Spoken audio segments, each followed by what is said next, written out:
One day some twisted son of a bitch is bound to teach you a thing or two about living in this cold, godforsaken world. Workers at Fukushima Daiichi have detected a surge in the amount of radioactive cesium in a well at the nuclear plant.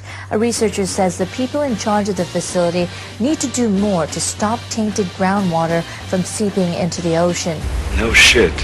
Officials with Tokyo Electric Power Company said levels of cesium-137 had risen to 22,000 becquerels per liter of water. That's more than 100 times the level recorded on Friday.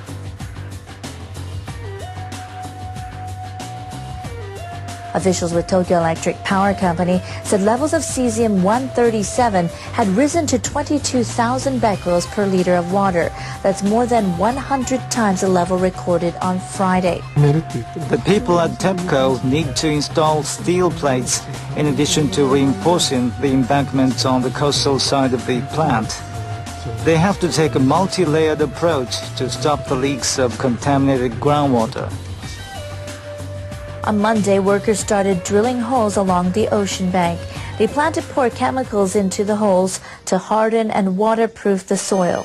Marui says workers need to dig more observation wells so they can better monitor and understand what's happening beneath their feet.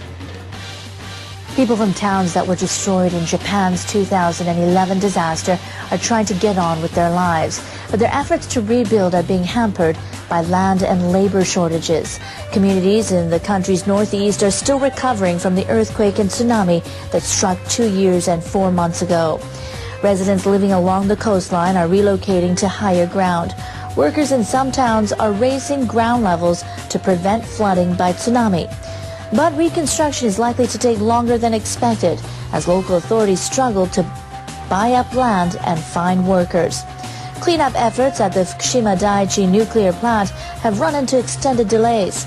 150,000 people living around the plant had to evacuate. They're still waiting to hear when they can go home. Some evacuees are suffering from stress-related health problems. Government agencies say about 2,600 people died after moving into temporary shelters or housing. Some evacuees are suffering from stress-related health problems. Government agencies say about 2,600 people died after moving into temporary shelters or housing.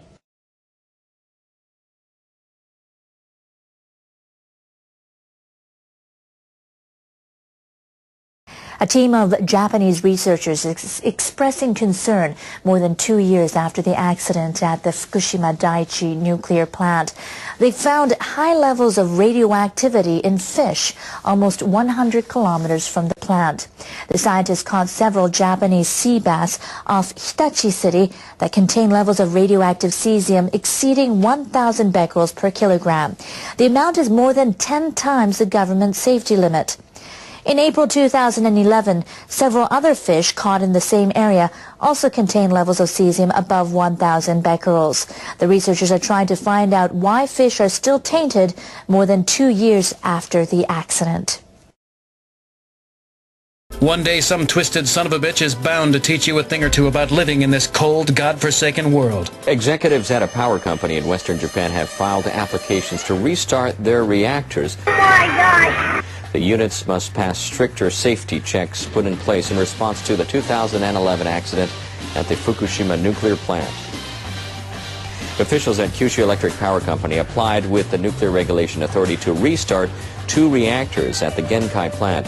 Kyushu Electric officials have raised their estimation of the highest possible tsunami to hit the area around the plant from 2 to 3 meters, but they say no new levee is needed because the facilities are 11 meters above sea level.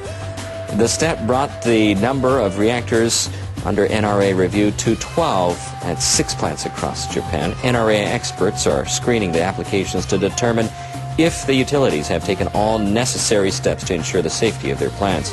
They say it will take at least 6 months to process each application. In parallel with the new safety requirements, the utilities also need to obtain the consent of local authorities before restarting a reactor. Only 2 of the country's 50 commercial reactors remain online.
The Trans-Pacific, I just want to throw this out, and then I'll go back to your calls here. It's Anything Goes summer, after all.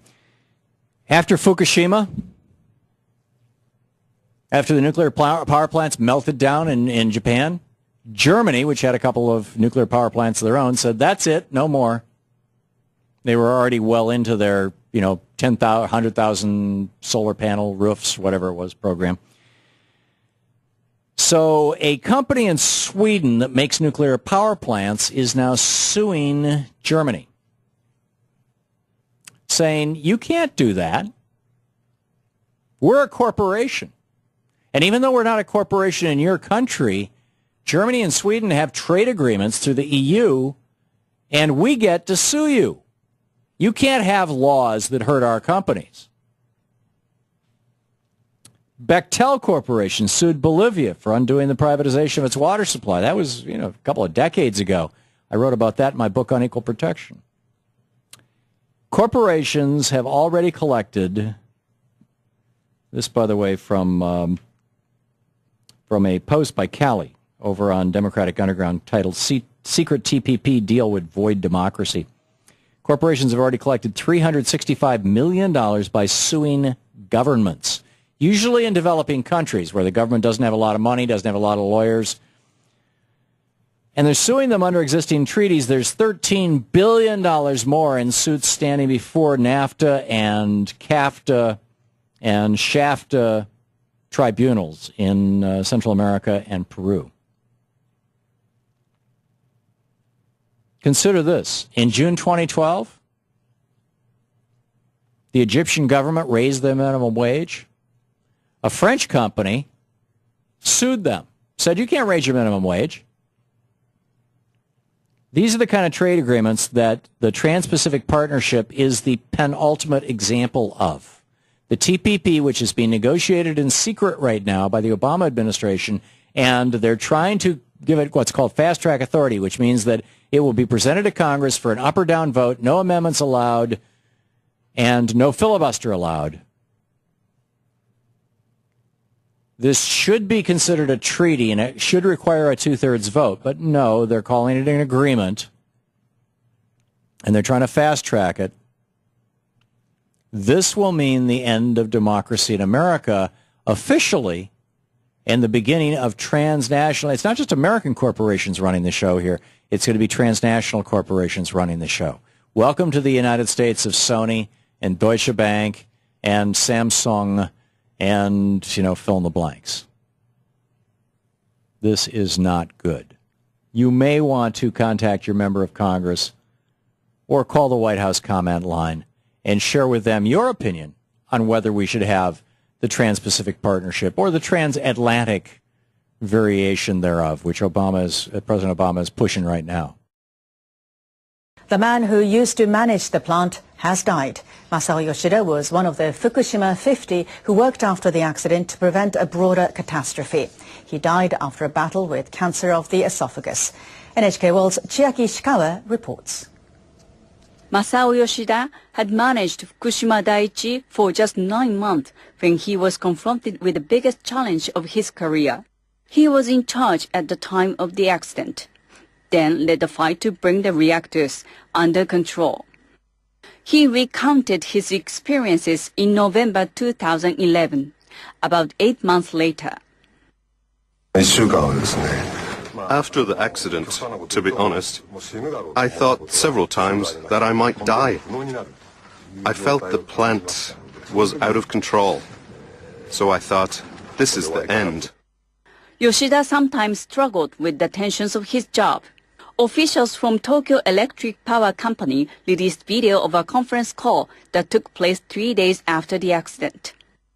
Yoshida exchanged some harsh words with officials from TEPCO and the Prime Minister's office. Oi, Yoshida! ドライヤーの弁当できるようになったらもうすぐやれ。早く。余計なこと考えるな。こっちで全部責任取るから。戻して。もういろいろ聞かないでください。ドライウェル弁当今開ける操作してますんで、ディスターブしないでください。Yoshida did things his own way. At one time, officials in the Prime Minister's office told him to stop injecting seawater into one of the reactors. He ignored the request. In late 2011, doctors diagnosed Yoshida with cancer of the esophagus. He left his post. Officials with TEPCO insist the cancer was not caused by exposure to radiation. Residents forced to leave the area after the accident have mixed feelings. He did his best. I admire him. I think he's responsible for the accident. Yoshida pushed those around him to do what they could, even though he knew the gravity of what they were facing together. He said he wanted to go back to work, even after he got sick. Masao Yoshida was 58. Chiaki Ishikawa, NHK World, Tokyo. Picking up your life after an earthquake, a tsunami and a nuclear crisis is a daunting task. But that's exactly what a Japanese schoolgirl did in 2011. Instead of letting the triple disaster get her down, she was inspired to devote her life to helping people in her hometown. I could never get a good night's sleep. I worried the building might collapse and crush me, or that I might be exposed to radiation. Shizuka Kato evacuated from Fukushima to neighboring Yamagata prefecture. At a meeting at a local high school, she describes the moment when she and her parents have to leave her grandparents behind in Fukushima.